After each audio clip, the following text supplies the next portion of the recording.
Module 2, Chapter 3. Why is the ability to read a play imaginatively and perceptibly an ability that everyone should have?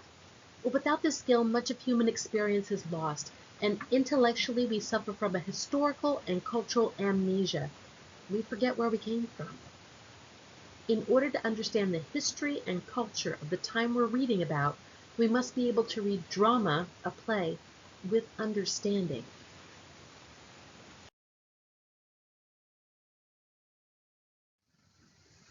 How is a play distinctive from other written works?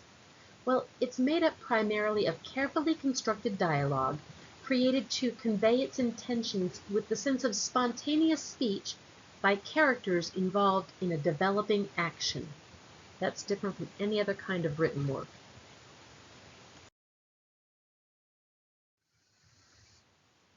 To what things do readers of a play need to pay special attention? Stage directions, especially as they relate to the mood or speech of the character. Time and place of action, the time period, the time of day, the season, the room of the house. Implied meaning and subtext, are they sarcastic? Are they lying? Are they ridiculing? Character action and interaction, are they flirting? Are they fighting? Are they suspicious? Are they angry? Here's a sample from the final confrontation. The stage directions read, "The living room is cheerfully furnished and lit, but Charlie is clearly in a black mood. He is standing at his desk staring at his keyboard, but has a pencil gripped tightly in his hand. Charlie, angrily as he throws the pencil at Marge, I want to write. Marge, calmly and ignoring pencil. Well, get on and do it then. Stop behaving like a 2-year-old. Charlie, that's easy for you to say.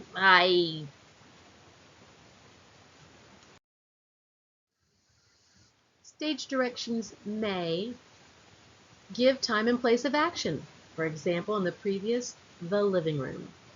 Suggest things about a character's speech or behavior. For example, Marge, calmly and ignoring the pencil.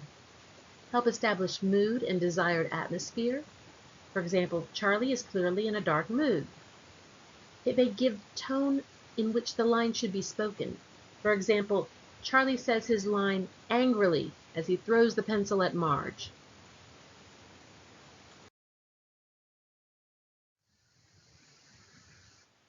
What did Aristotle mean in his Poetics when he wrote that a play is a representation of human beings in action?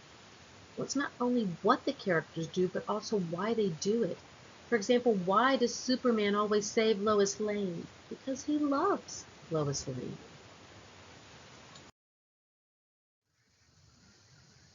What are the 3 steps that Francis Ferguson, the 20th century American critic, says that dramatic action is built through?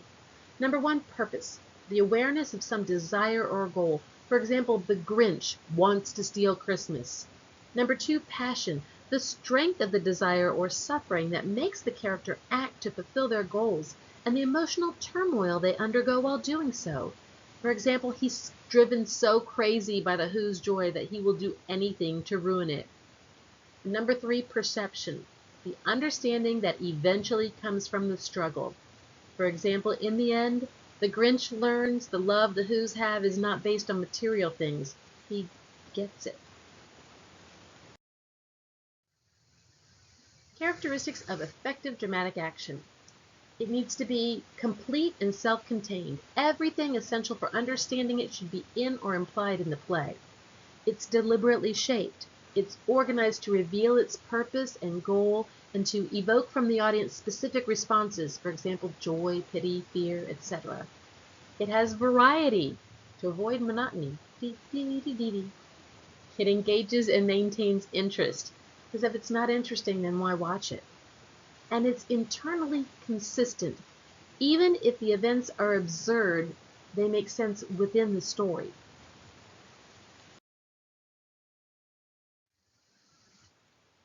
Aristotle stated that every dramatic action should have these 3 things: a beginning, a middle, and an end. It sounds like obvious, but it's not really. A play is composed of incidents that are designed to accomplish a purpose. They're not just thrown together.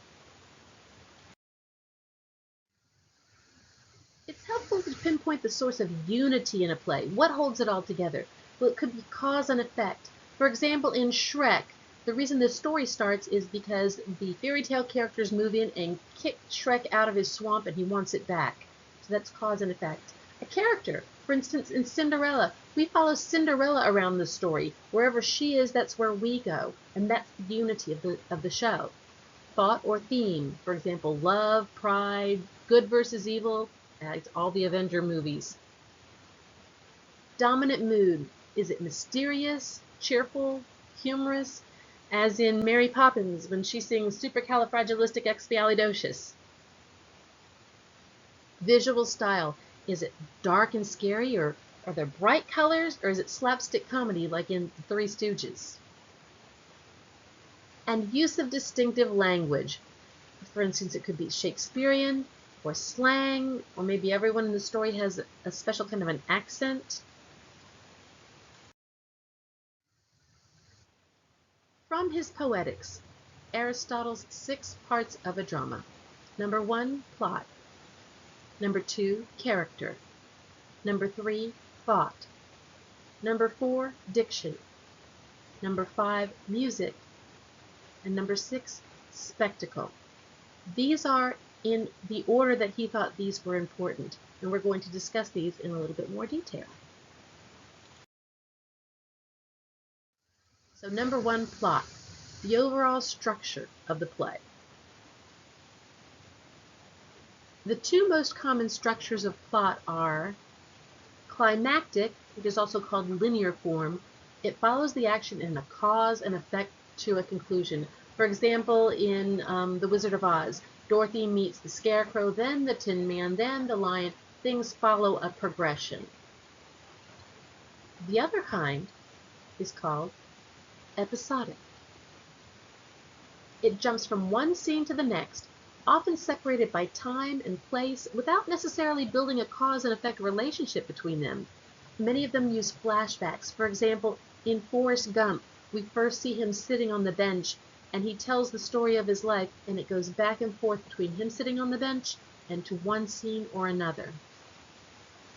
That's episodic. Number 1, plot, continued. The beginning of a play may establish the place, the situation, the characters, the mood, the theme, the internal logic. For example, the rules of the game, like in Alice in Wonderland, when she falls through the rabbit hole, we realize things are all topsy-turvy and different. This is part of how Aristotle was talking about the importance of the beginning, middle, and end. This is part of that. How does the beginning show this? Well, the dialogue and the actions of the characters, the scenery, the costumes, the lighting, the music, etc. all puts it together.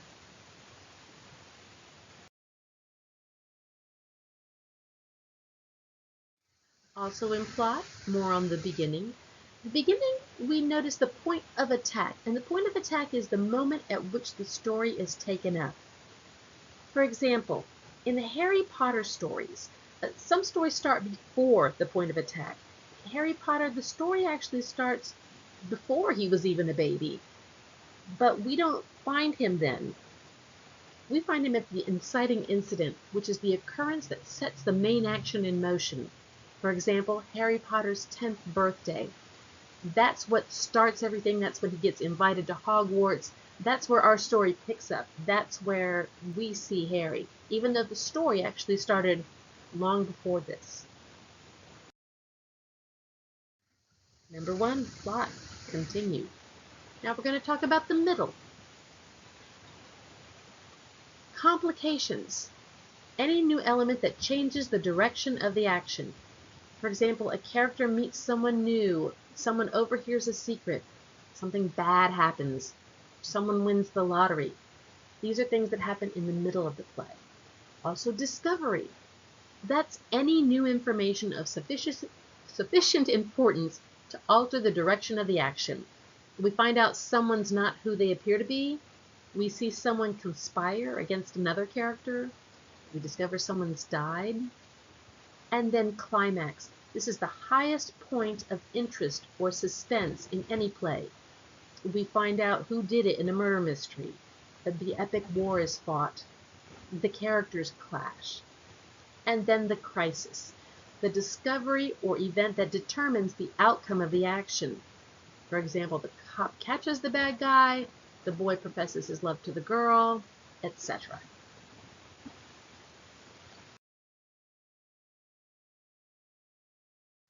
The plot continued. Resolution or denouement. This is the end of the play. In French, this word literally means unraveling or untying. It's from the crisis to the final curtain. This may resolve the conflict, the arguing couple kiss and make up. It may make sense of various strands of action. We understand that Prince was actually a frog. It may answer questions raised earlier. We find out our hero is actually the heir to the fortune. Again, it all happens in the end of the play. It could also solidify the theme. Love conquers all.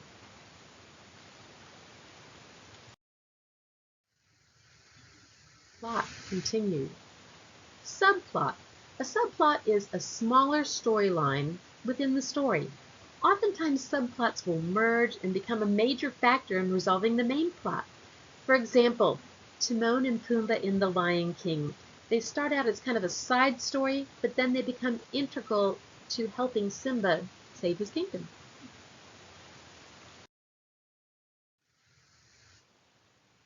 Number 2, we've moved on from plot to character. Character is the primary material from which plots are created. Why? Because incidents are developed through the speech and behavior of the characters, the people in the play.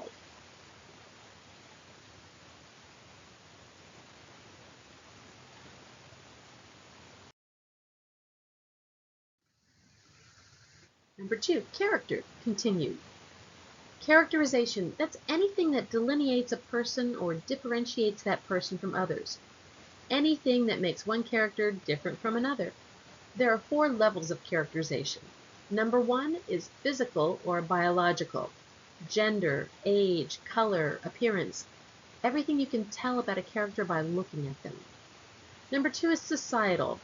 Economic status, profession, religion, family relationships. Anything that can put the character in context of their social situation. Number 3, psychological.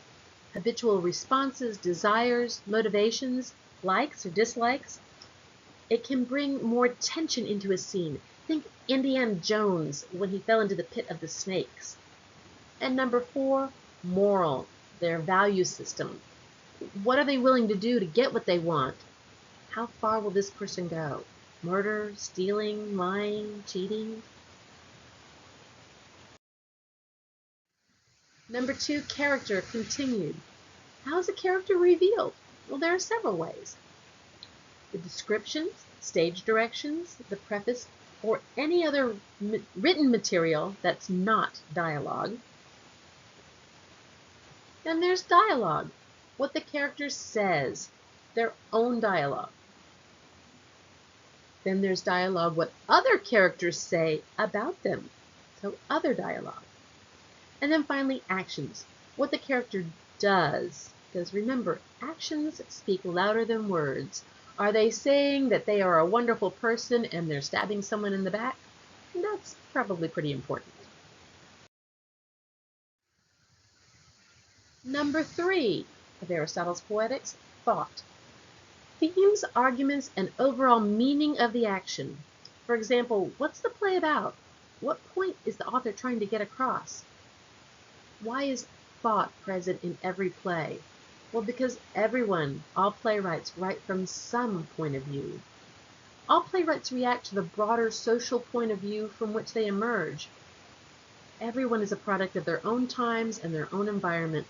For example, Tennessee Williams wrote about his perspective of life in the South at the time that he lived. Number 3, thought continued. Meaning may be implied by several things. The character relationships. A beautiful girl falls in love with a lowly servant, as in The Princess Bride. It could be sympathetic versus unsympathetic characters. For example, Buddy versus his father in Elf. There could be conflicts in their resolutions.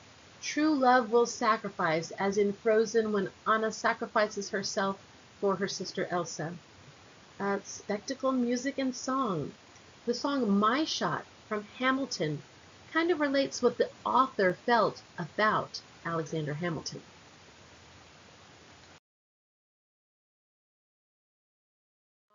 Continuing. Is there a single correct interpretation for each play written? Well, the short answer is no. We all see different things, and things affect us in different ways based on our own experiences. For example, is Willy Wonka about the faith and the purity of a child? Or could it have another meaning?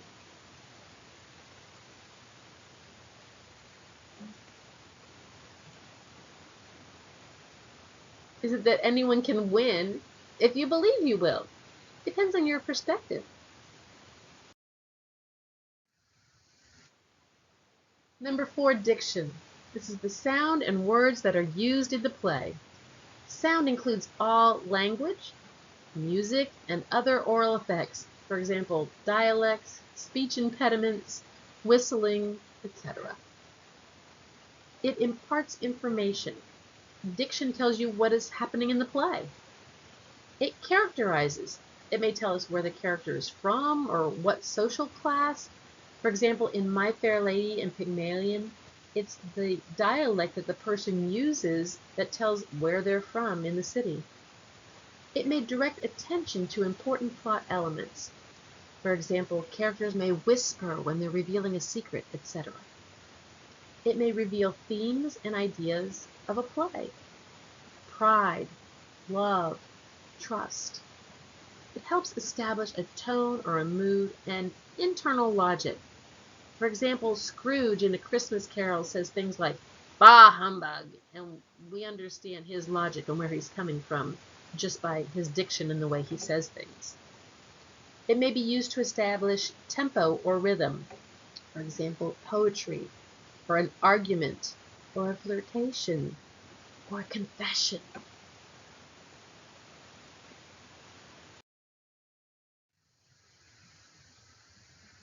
Number 5, on Aristotle's Poetics, music.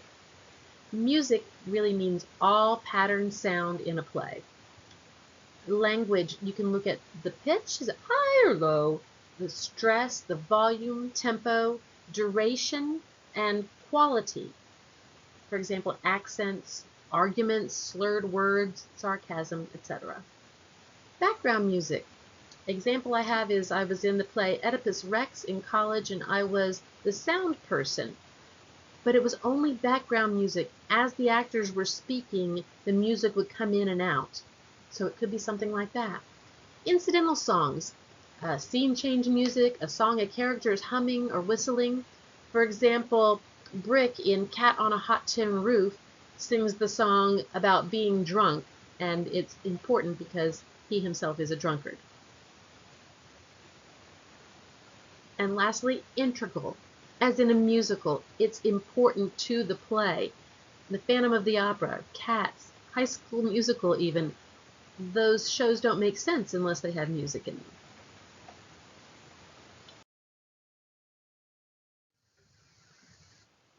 Number 6, on Aristotle's Poetics, the last thing is spectacle, which really means all the visual elements in a production. If you can see it with your spectacles, that's what we used to call glasses in the old days. It includes movement and spatial relationships of the characters. How do the characters feel about each other? Are they close or distant? Does someone have a limp? The movement of the actors in Cats? Lighting. Is it dim or bright? Is it clear or patterned to represent trees in a forest or sun shining through a window? The sets. This is the stage scenery and furniture, not to be confused with the props. The costumes. Elizabethan, Roman, bright colors for children's theater. Also the properties, aka props. These are things you carry in your hand as opposed to the sets, which are already set there and not moving. All part of spectacle.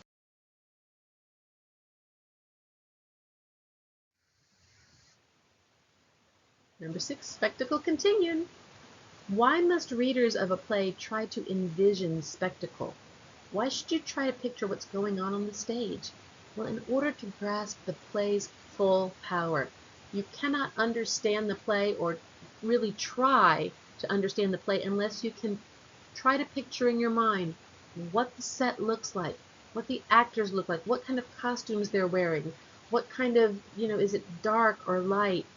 If you want to get the whole play's full power, you have to envision all that.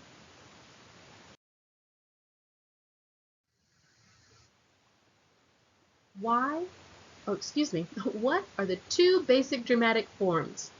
Should be easy. Comedy and tragedy. We actually make these masks are a symbol of drama because they are the two basic dramatic forms, comedy and tragedy.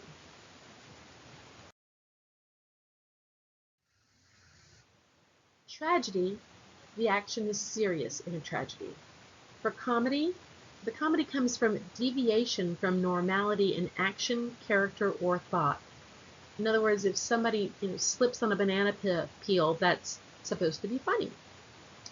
In tragedy, there's a serious tone throughout, where in comedy there's an in-fun tone usually used.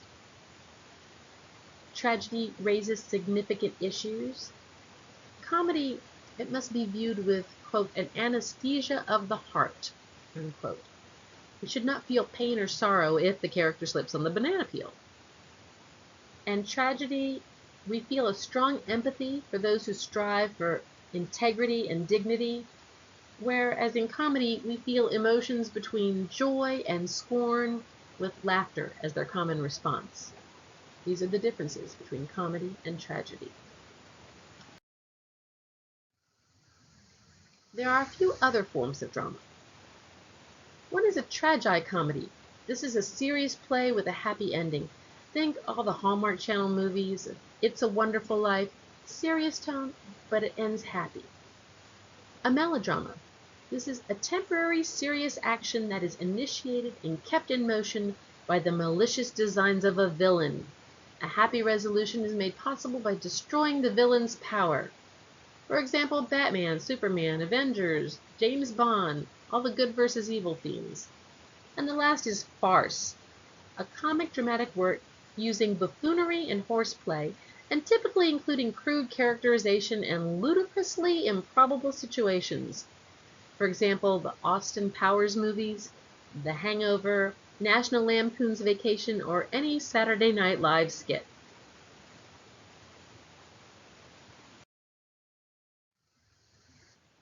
Style.